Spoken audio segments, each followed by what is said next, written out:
आज की क्लास में हम पढ़ेंगे डिफरेंट कंसेप्ट्स ऑफ हेल्थ और डिफरेंट हेल्थ इंडेक्सेस जो डिफरेंट डिफरेंट ऑर्गेनाइजेशंस रिलीज करते हैं। ठीक है, तो फर्स्ट कंसेप्ट ऑफ हेल्थ देखते हैं।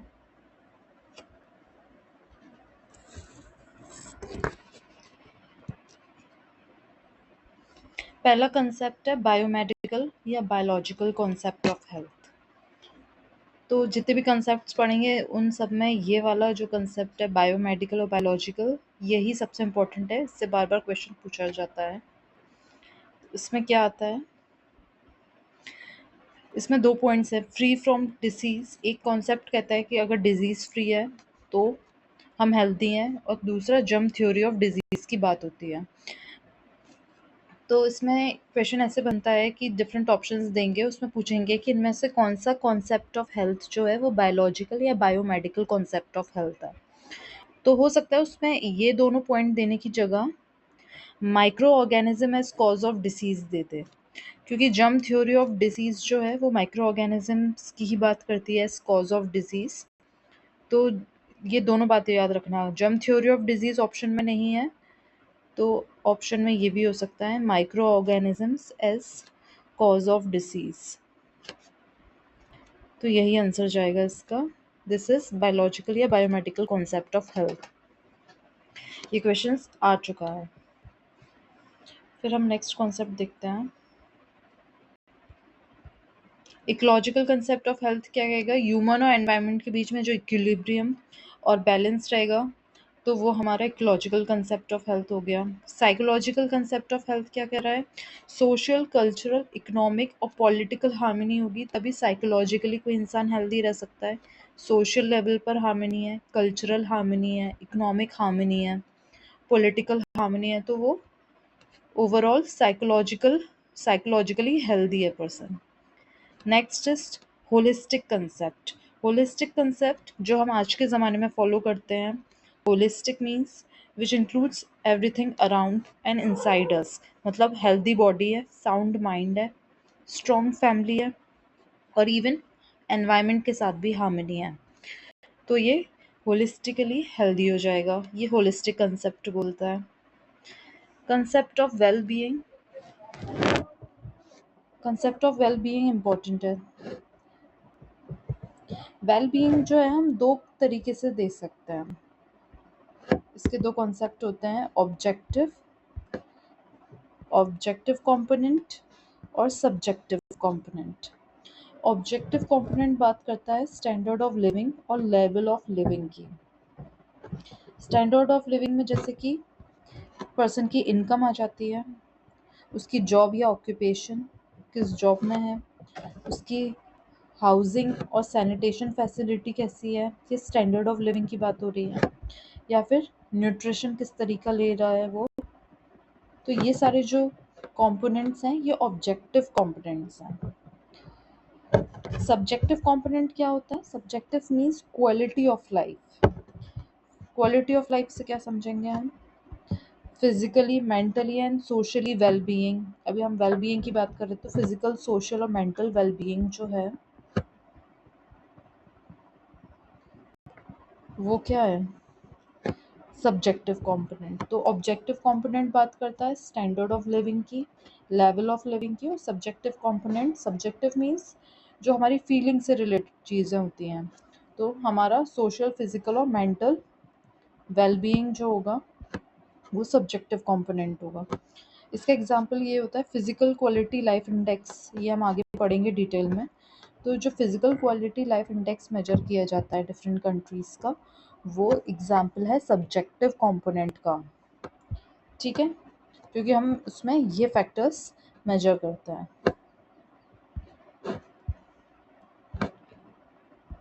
तो ये हमने डिफरेंट कॉन्सेप्ट्स ऑफ लाइफ देखे। सबसे इम्पोर्टेंट और सबसे पहला था बायोमेडिकल या बायोलॉजिकल कंसेप्ट, जिसमें हमने जर्म थ्योरी के बारे में पढ़ा, और फ्री फ्रॉम डिजीज, ये दोनों पॉइंट बताते हैं biological concept. Ecological concept means equilibrium with human and environment. Psychological concept of health है social, cultural, economic and political harmony. Holistic concept में सब कुछ आ जाएगा, inside outside, that is healthy body, sound mind, strong family, harmony with environment.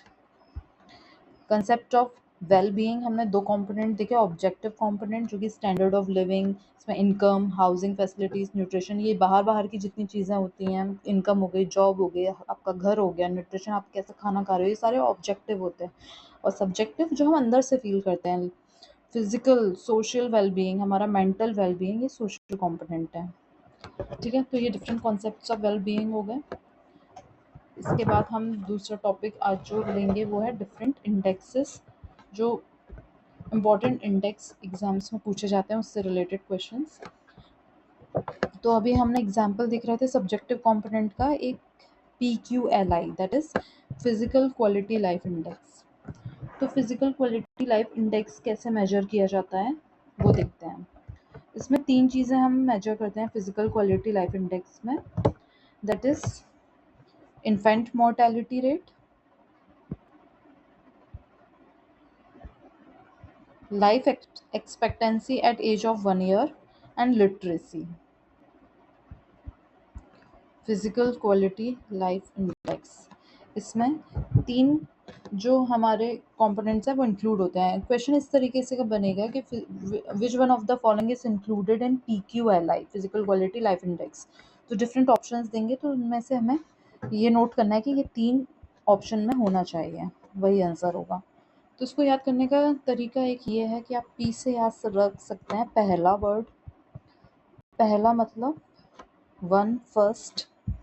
तो पहला से क्या याद आएगा आपको,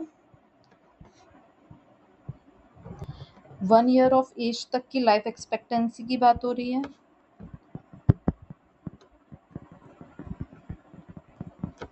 और दूसरा डेथ की बात हो रही है विद इन 1 ईयर।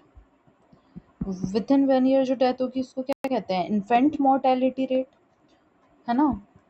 तो पहले वर्ड से याद रखना है life expectancy within 1 year कितनी है, एट एज ऑफ 1 ईयर, और infant mortality rate, that is death within 1 year of age. तो पहला वर्ड से P से हमें ये दोनों पॉइंट याद रहेंगे, फर्स्ट एंड सेकंड। लास्ट के दो वर्ड से हमें लिटरेसी याद रहेगा, ठीक है, जो कि इसका तीसरा फैक्टर इंक्लूड होता है, लिटरेसी। तो PQLI जैसे वर्ड देखोगे आप तो आपको ये तीनों पॉइंट याद आ जाएंगे। P से पहला infant mortality rate, life expectancy at age of 1 year, और फिर लास्ट के दो वर्ड LI से लिटरेसी। तो ये हमारा फिजिकल क्वालिटी लाइफ इंडेक्स अच्छे से याद हो गया आपको। उसके बाद हम देखते हैं human development index. Human development index में क्या क्या देखा जाता है, किस बेसिस पे मेजर होगा ये। ह्यूमन डेवलपमेंट इंडेक्स HDI, इसी के पैरेलल में एक होता है ह्यूमन पॉवर्टी इंडेक्स HPI, ये हम बाद में देखेंगे, तो आप कंफ्यूज नहीं होना दोनों में। ह्यूमन डेवलपमेंट इंडेक्स अलग है और पॉवर्टी इंडेक्स अलग है। तो डेवलपमेंट में हम क्या देख रहे हैं,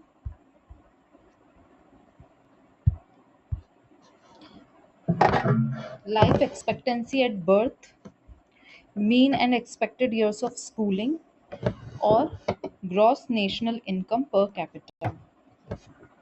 मतलब ह्यूमन के डेवलप, इसको ऐसे याद रख लो, ह्यूमन के डेवलप होने के लिए क्या क्या चीज़ें ज़रूरी हैं। सबसे पहले तो उसका बर्थ होना ज़रूरी है, जब दुनिया में आएगा तभी तो डेवलप करेगा वो। सेकंड, उसका स्कूल जाना ज़रूरी है डेवलपमेंट के लिए। और थर्ड, उसका पैसा कमाना ज़रूरी है, ठीक है। तो ये बर्थ, स्कूलिंग और पैसा, इनसे हम 3 पॉइंट्स याद रखेंगे। Life expectancy at birth, mean and expected years of schooling, और पैसे से याद रहेगा gross national income per capita, ठीक है। तो जैसे ही वर्ड डेवलप दिखेगा उससे हमें ये तीनों पॉइंट्स याद आ जाएंगे। ह्यूमन डेवलपमेंट इंडेक्स में बर्थ, स्कूल एंड पैसा। बर्थ से life expectancy at birth, schooling से mean and expected years of schooling, and पैसा से gross national income per capita. Next is, अभी हम डेवलपमेंट इंडेक्स देख रहे थे, हम ह्यूमन पॉवर्टी इंडेक्स देखेंगे।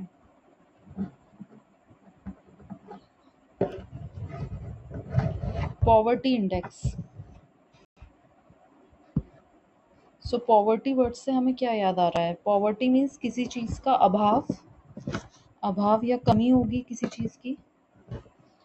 तो जब पॉवर्टी होगी तो वर्ड नो आएगा इसका। जब किसी चीज़ का अभाव होगा तो उस चीज़ की कमी होगी। ठीक है, जैसे एडल्ट लिटरेसी रेट, तो इसमें लिटरेसी जो है ह्यूमन पॉवर्टी में ये कम हो जाएगी, है ना। मतलब नो स्कूलिंग पॉवर्टी में, no safe water, no sanitation poverty में। ठीक है, और वेट भी अंडर वेट हो गया पॉवर्टी की वजह से। अंडर वेट फॉर एज, ये बच्चों में देखा जाता है, एज के अकॉर्डिंग वेट कितना है। ठीक है, वो भी कम हो गया पॉवर्टी की वजह से। और पॉवर्टी से क्या याद आता है आपको? Within 40 years of age में डेथ प्रोबेबिलिटी रहती है। ये जो पैरामीटर्स हैं ये डेवलपिंग कंट्रीज के अकॉर्डिंग है। ह्यूमन पॉवर्टी इंडेक्स डेवलपिंग और डेवलप्ड कंट्रीज में अलग अलग तरीके से देखा जाता है। ये जो हम पढ़ रहे हैं ये डेवलपिंग कंट्रीज के पैरामीटर हैं। जो डेवलप कंट्रीज के पैरामीटर होते हैं वो थोड़े अलग होते हैं। ठीक है, उसमें क्या होता है, उसमें लिटरेसी की जगह, अडल्ट लिटरेसी की जगह उसमें स्कूल में एनरोलमेंट देखा जाता है। स्कूल एनरोलमेंट देखा जाता है किड्स का कैसा है। दूसरा उसमें पॉवर्टी लाइन के नीचे कितने लोग हैं वो देखा जाता है डेवलप्ड कंट्रीज में। और सोशल एक्सक्लूजन, या फिर कितने समय से कोई अनएम्प्लॉयड है, अनएम्प्लॉयमेंट का टाइमिंग देखा जाता है। और इसके अलावा ये जो probability of death within 40 years थी डेवलपिंग कंट्रीज में, ये इसमें होती है with in 60 years. With in 60 years developed countries में होती है। तो मैंने दोनों बता दिए। वैसे इंपॉर्टेंट तो डेवलपिंग कंट्रीज का ही पूछा जाएगा आपको, ह्यूमन पॉवर्टी इंडेक्स के पैरामीटर्स। तो उसमें याद रखना लिटरेसी रेट, पॉवर्टी मीन्स अभाव है तो लिटरेसी नहीं है, सेफ वाटर सेफ सैनिटेशन नहीं है, वेट भी कम है, और डेथ हो रही है within 40 years in developing countries, और डेवलप्ड कंट्रीज में विद इन 60 ईयर्स मेजर करेंगे।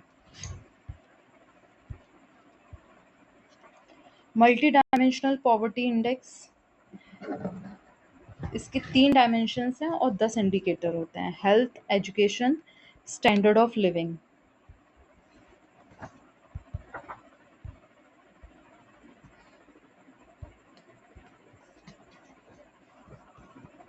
हेल्थ में इसमें क्या देखेंगे? न्यूट्रिशन और चाइल्ड मोर्टेलिटी। चाइल्ड मोर्टेलिटी हमने पढ़ा था, 1 से 4 साल के बच्चों की मेजर करते हैं हम चाइल्ड मोर्टेलिटी। और इन्फेंट मोर्टेलिटी हम किसकी मेजर करते थे? 1 ईयर से less than 1 year of age, 1 साल से कम उम्र के बच्चे की जो मोर्टेलिटी रेट होता है उसको इन्फेंट मोर्टेलिटी रेट कहते हैं। तो मल्टी डायमेंशनल पॉवर्टी इंडेक्स में वो क्या ले रहा है? चाइल्ड मोर्टेलिटी, ना कि इन्फेंट मोर्टेलिटी रेट। याद रखना, इन्फेंट मोर्टेलिटी रेट काउंट नहीं हो रहा है इसमें, चाइल्ड मोर्टेलिटी रेट दिखता है। तो ये इसमें हेल्थ के अंडर डायमेंशन में ये 2 इंडिकेटर्स हो गए। फिर एजुकेशन के लिए इंडिकेटर्स क्या होते हैं इसमें? एजुकेशन में देखते हैं ईयर्स ऑफ स्कूलिंग, कितने साल तक आप स्कूल गए, और उसके अलावा स्कूल में आप गए, एडमिशन तो हुआ पर अटेंडेंस कितनी थी। ये भी मल्टी डायमेंशनल पॉवर्टी इंडेक्स में काउंट होगा, attendance, school attendance and years of schooling. उसके बाद स्टैंडर्ड ऑफ लिविंग में बहुत सारी चीज़ें होती हैं, जैसे कि छः छः इंडिकेटर्स मेनली होते हैं स्टैंडर्ड ऑफ लिविंग के। जैसे कि आप फ्यूल क्या यूज़ कर रहे हो कुकिंग के लिए, किस तरीके का फ्यूल यूज़ कर रहे हो, वो आपका स्टैंडर्ड ऑफ लिविंग बताएगा। सैनिटेशन फैसिलिटी कैसी है आपकी, पानी कैसा है, वाटर क्वालिटी, जो भी आप पानी पीते हो किस क्वालिटी का है, बिजली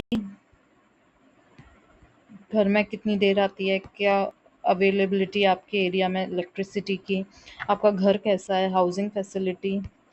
ठीक है, उसके अलावा एसेट्स, क्या क्या एसेट्स हैं आपके घर में, टीवी है, फ्रिज है, वॉशिंग मशीन है, कंप्यूटर है, बाइक है या कार है, तो ये भी काउंट होगा स्टैंडर्ड ऑफ लिविंग में। तो ये 6 पैरामीटर्स होते हैं: fuel, sanitation, water quality, electricity, housing facility and assets. तो ये हो गया हमारा मल्टी डायमेंशनल पॉवर्टी इंडेक्स। फिर एक होता है कुप्पुस्वामी स्केल।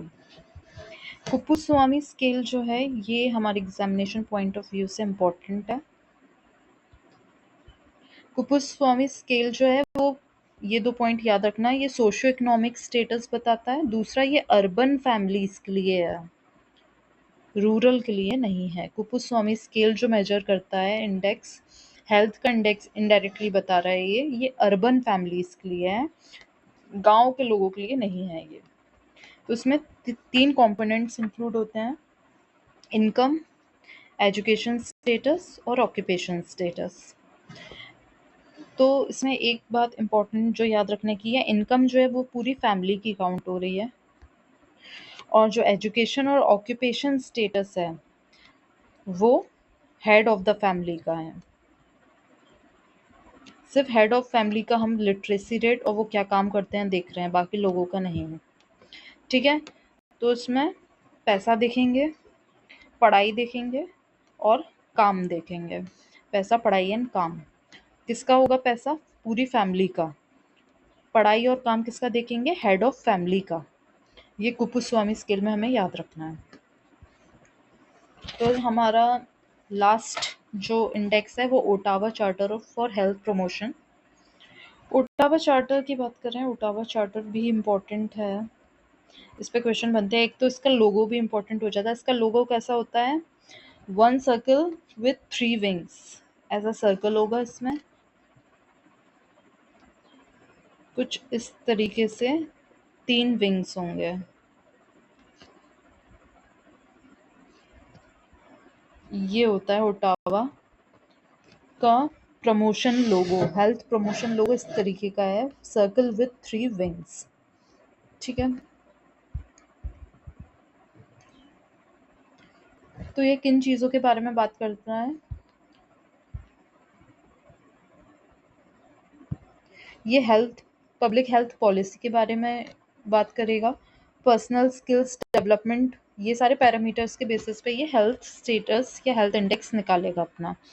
तो उसमें क्या क्या चीज़ें काउंट होंगी? पब्लिक हेल्थ पॉलिसीज़ कैसी हैं, लोगों को किस तरीके की पॉलिसीज़ प्रोवाइड की जा रही हैं हेल्थ से रिलेटेड, उनका पर्सनल स्किल्स डेवलपमेंट कैसा है उस लोगों का वहाँ का, और कम्युनिटी एक्शंस के लिए क्या किया जा रहा है उसको स्ट्रेंथन करने के लिए कम्युनिटी को, हेल्थ सर्विसेज कैसी हैं, और एनवायरनमेंट कैसा है। तो ये हमें ये सारे पॉइंट्स याद करने के लिए हम निमोनिक याद रख सकते हैं, ये वाला। Public skilled action reorients environment. Public skilled action reorients environment. Public से हमें याद रहेगा पब्लिक हेल्थ पॉलिसी, स्किल्ड से याद रहेगा पर्सनल स्किल, एक्शन से याद रहेगा to strengthen community action, reorient से याद रहेगा रीओरिएंटेशन ऑफ हेल्थ सर्विसेज, और एनवायरनमेंट से याद रहेगा सपोर्टिव एनवायरनमेंट फॉर हेल्थ। तो ये कीवर्ड्स आप याद रखना, तो बाकी सारे पॉइंट्स भी आपको अपने आप याद आ जाएंगे। जैसे ही ओटावा चार्टर आप देखते हो क्वेश्चन में, आपको जो निमोनिक याद आना चाहिए वो है public skilled action reorients environment. ठीक है, तो आज के क्लास में हमने क्या क्या पढ़ा? हमने डिफरेंट कॉन्सेप्ट्स ऑफ हेल्थ देखे, और जो भी इम्पोर्टेंट इंडेक्सेस हैं हेल्थ से रिलेटेड हमने उनको देखा। सबसे पहले जो हमने कंसेप्ट ऑफ हेल्थ देखा वो बायोमेडिकल या बायोलॉजिकल कंसेप्ट था, जो बात करता है being free from disease and germ theory of disease. Germ theory को दूसरे टर्म्स में micro organism as cause of disease भी दे सकते हैं, ये याद रखना है। दूसरा इकोलॉजिकल कंसेप्ट है, ऑब्वियसली इकोलॉजिकल कंसेप्ट है means equilibrium between human and environment. Psychological concept है, मतलब सोशल, कल्चरल, इकोनॉमिक और पॉलिटिकल हार्मनी होगी तभी साइकोलॉजिकली हेल्दी होगा। होलिस्टिक कंसेप्ट में सब आएगा अंदर बाहर का, मतलब हेल्दी बॉडी साउंड माइंड। उसके बाद स्ट्रॉन्ग फैमिली के साथ टाइज भी होना चाहिए हेल्थ के लिए, और एनवायरनमेंट, फैमिली के बाहर क्या होगा? एनवायरनमेंट के साथ भी हेल्दी हार्मनी होनी चाहिए। फिर हमने कंसेप्ट ऑफ वेल-बीइंग में ऑब्जेक्टिव कंपोनेंट और सब्जेक्टिव कंपोनेंट्स देखे। ऑब्जेक्टिव कंपोनेंट्स जो बाहर-बाहर की चीज़ें होती हैं जैसे कि इनकम, जॉब, हाउसिंग और न्यूट्रिशन, और सब्जेक्टिव कंपोनेंट्स जो हमारी फीलिंग से रिलेटेड होते हैं, physically, socially well being, mental well being. और जो PQLAI है, physical quality of life index, वो सब्जेक्टिव कंपोनेंट के बेसिस पर है। ठीक है, सब्जेक्टिव कंपोनेंट इसमें क्या है, लाइफ, इसमें हमने याद रखा था वर्ड पी से पहले से 1 ईयर ऑफ एज, पहले से हमें याद आएगा 1 year of age means infant mortality rate, death within 1 year, और life expectancy at age of 1 year. दूसरा हमने इसमें लिटरेसी देखी थी। Human development index, development word से हमें क्या याद आएगा, डेवलपमेंट कैसे होगा, बर्थ होगी फिर होगा, स्कूल जाएंगे फिर होगा, और पैसा आएगा फिर होगा। तो ह्यूमन डेवलपमेंट इंडेक्स क्या क्या चीज़ें हैं पर बेस्ड है, life expectancy at birth, main and expected years of schooling and gross national income per capita. फिर हमने ह्यूमन पॉवर्टी इंडेक्स देखा। पॉवर्टी किस वजह से होगी, लिटरेसी कम होगी, साफ पानी नहीं होगा, सैनिटेशन नहीं होगा, एज के अकॉर्डिंग वेट भी कम है, और डेथ की भी प्रोबेबिलिटी है within 40 years of age. ये हमारा पॉवर्टी बता रहा है। फिर मल्टी डायमेंशनल पॉवर्टी आएगी तो हमें 3 डायमेंशन याद रखना है, health, education and standard of living, और इसके 10 इंडिकेटर्स होते हैं। कुप्पुस्वामी स्केल सबसे इम्पोर्टेंट सोशो इकोनॉमिक स्टेटस बताता है, सिर्फ अर्बन फैमिलीज के लिए है, और इसमें फैमिली की इनकम और हेड ऑफ द फैमिली का एजुकेशन स्टेटस एंड उनकी जॉब, ये चीज़ देखते हैं।